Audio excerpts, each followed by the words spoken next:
Welcome back to the Healed Process podcast, where we dive deep into the transformative power of healing and alignment. I'm Sarah Sparks, your guide on this journey of emotional freedom and soul alignment. Today, we're tackling a topic that has the potential to completely transform your life: releasing emotional blocks. Emotional blocks are those unseen weights that hold us back from experiencing true success, whether in our careers, relationships, or personal growth. By releasing these blocks, we unlock the energy and clarity to thrive. So stick with me to the end for a special invitation to discover your core wounds. This is the very foundation of this work.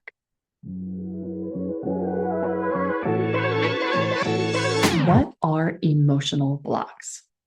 Let's start with understanding emotional blocks. These are unresolved emotions such as fear, guilt, shame, or anger. And these emotions become embedded in our minds and our bodies over time. Our bodies are keeping score. They're like invisible barriers that keep us stuck. No matter how hard we try to move forward, they keep us stuck. Have you ever found yourself self-sabotaging, procrastinating, or doubting your ability to succeed? I know I have. Often it's not because you're incapable or unqualified, but because these blocks are clouding your potential.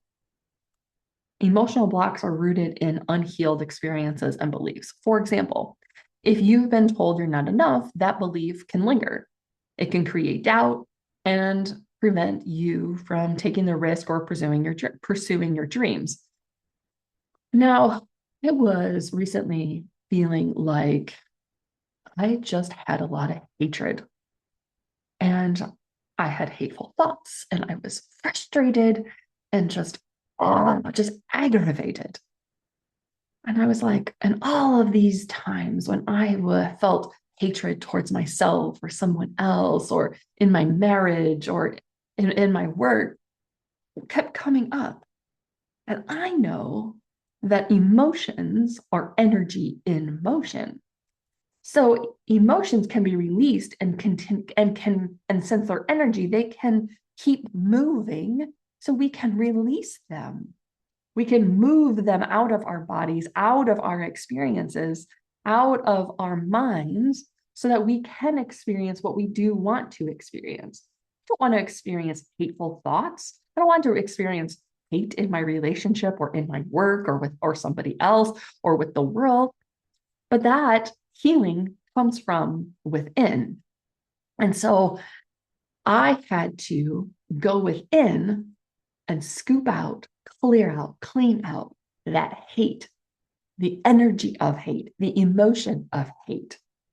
Now, a lot of people get stuck in this emotional block and the emotions and things because our minds go to, well, I'm not a hateful person, Sarah. I'm not an angry person, Sarah. I don't have anger. But it's the emotion of, it's the anger of it's the anger of it's the emotion of, it's the energy of anger, hate, frustration, sadness, shame, guilt, and so forth. So I went ahead and released the emotion and the energy of hate that I had been carrying around. And everything started moving. Parts of my body, digestive system, my breath, the ease that I did to do a workout or a yoga flow move or go for a walk, or the ideas that were coming to me, creative ideas kept coming to me. My husband came up to me and says, Sarah, you're looking at me differently. Now, I didn't go in and tell him all of this that I'm sharing with you of what's going on and these emotions that were inside me, but he could see that something had shifted in me and I was looking at him differently. That's the power of releasing the emotional blocks. Now, there is a cost of holding on to those blocks, and the cost can be huge. They drain your energy. limit your creativity, and keep you repeating the same patterns. For example, think about a time when you felt stuck, maybe in your job or a relationship that just didn't serve you. That feeling of stuckness often comes from emotional blocks, which can make change feel impossible. But on a deeper level, these blocks disconnect you from your true self, making it harder to trust your intuition or take inspired action. So, without addressing them, success becomes something you chase rather than something you naturally attract. Can I share something with you about naturally attracting? I had a coach one time ask me about what just comes natural for you. So I'm going to pose that question to you when you're thinking about chasing your success, or naturally attracting it to you. How do you naturally attract something? And when she asked me that, I recalled back to when I was 3 years old. Now, I didn't go and tell my parents I wanted a dog. I didn't, create a vision board, or even I didn't even pray about it. I just one day had a thought, a puppy would be fun. I mean, what 3-year-old probably doesn't think that, right? But this is my natural attraction that I want to share with you so you can reflect on a time that you naturally attracted something. And so a good friend of my parents just happened to stop by one afternoon, and she raised purebred Samoyed dogs. She had just taken the one puppy to get the shots, and the puppy had gotten to an age that could be sent to a new home. And it was this big white fluff ball. And Bonnie was a good friend of mine, of our families, like I said. And she always kind of had a special place in her heart for me. At least that's what she shared. And she comes to the front door of our home and says, "Hey, I just had this feeling that while driving home, that this dog was supposed to be Sarah's dog." And I had just had the thought, wouldn't it be fun to have a puppy? And I remember her coming to the door and her handing the dog over. And my father told me later that he was like, no way. No way is this dog going to, like, he didn't even think the dog was real. He thought that it was a big stuffed animal. And then the dog moved its eyes and its head and realized, oh my gosh, it's an actual dog. I went on and had that dog until I was 19 years old. And then another time, I was 5 and I wanted a horse. I always thought it would be just so magical and relaxing to ride. We lived in Iowa on a farm, to ride through the fields on a horse. Well, my father had to go over to a friend's farm, and there happened to be a horse there that had been abandoned, and so this gentleman had taken in this horse, and the horse was going to be sold off and killed. Not to be too gross, sorry about that, friends, but it was old and was considered useless. Well, it was quite overweight. It had cockaburs all over it, little thorny things for those of you who don't know what cockaburs are. And so there's the thorny things, and it had long, straggly hair. So it had just not really had the love that it really needed. And I walked up to it, and the man could tell that I had a bond with the horse. And the horse just kind of laid its head on my shoulder. And the man says to my father, "Would Sarah like that horse? You can have it. It's free." And so Dad, I think my father ended up giving him some money for the horse. And then my father stored it over in our cousin's barn with other horses and things, and I would ride that horse at 5, 6, 7 years old around a field all by myself at sunset. And the horse had one speed, and it was slow. And it would just mosey along, trot along. And but that I just wanted to share that with you, because That's just your natural attraction. That's my natural attraction. As I just know what I want and it comes to me. I don't have to overthink of things. I know that I'm always taken care of and always supported. So I ask you, what is your natural attracting mode? What is the way that you naturally attract things so you don't have to chase after your own success? And then what is it that you know? Like, I just know that I'm always supported, always taken care of. Now, there's been times that I have forgotten about that and I did get stuck. But then I remember, what is it that I know? And so I ask you that. What is it that you know? With every core of your being, with every fiber of your being, what is it that you know? And so if you're feeling stuck, here's the good news. You don't have to stay stuck. Releasing emotional blocks creates space for success and joy and alignment.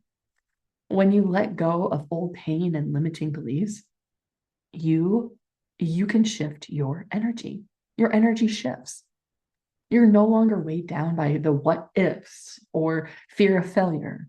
I didn't when I was naturally attracting the puppy or the horse, I wasn't thinking what ifs. I just let it be. Can you do that now? I say yes, especially when you've released those emotional blocks. So instead of you being weighed down by those what ifs or fears, you can gain clarity and confidence and a sense of freedom that propels you towards your goals. I've seen people go from struggle to make ends meet to thriving in their businesses after releasing these emotional blocks. Why? Because once you clear the noise, you can focus on what truly matters. What lights your soul on fire? What lights your soul on fire? Ask yourself that. So, how do you begin to release these emotional blocks? There's 3 steps. Write these down, all right? Start today. So, this is how you begin to release these emotional blocks. 1, identify the block. Start by noticing where you feel resistance or stuck. Is it in a specific area of your life? Number 2, feel the emotion. Allow yourself to feel and process the emotion tied to the block. Suppressing emotions only makes them stronger. I am not speaking from anything other than experience with this. I had several people, I've said this before, I believe, that I had several coaches and teachers tell me, Sarah, you really need to feel your emotions. Don't suppress them. Don't push them down. And I was like, I'm a very emotional person. I feel emotions all the time. But that's not what they're talking about. These emotions that are inside those blocks, inside those wounds, I was not willing to feel them. So they could not heal. You must feel to heal.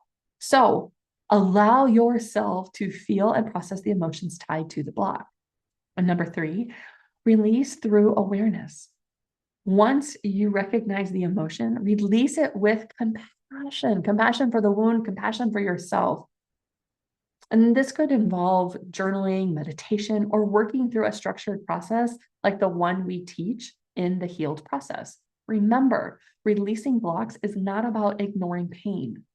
It's about facing it and freeing yourself from its hold. Emotional freedom doesn't mean you won't feel emotions. It means emotions no longer control your actions or decisions. I'm a personal testament to that. After I went through the healed process myself, I put myself through it. Divine guided me every step of the way because I didn't have a me to guide me through it. Unlike now, everybody who gets to experience the healed process, they have a guide. They have me. They have the course.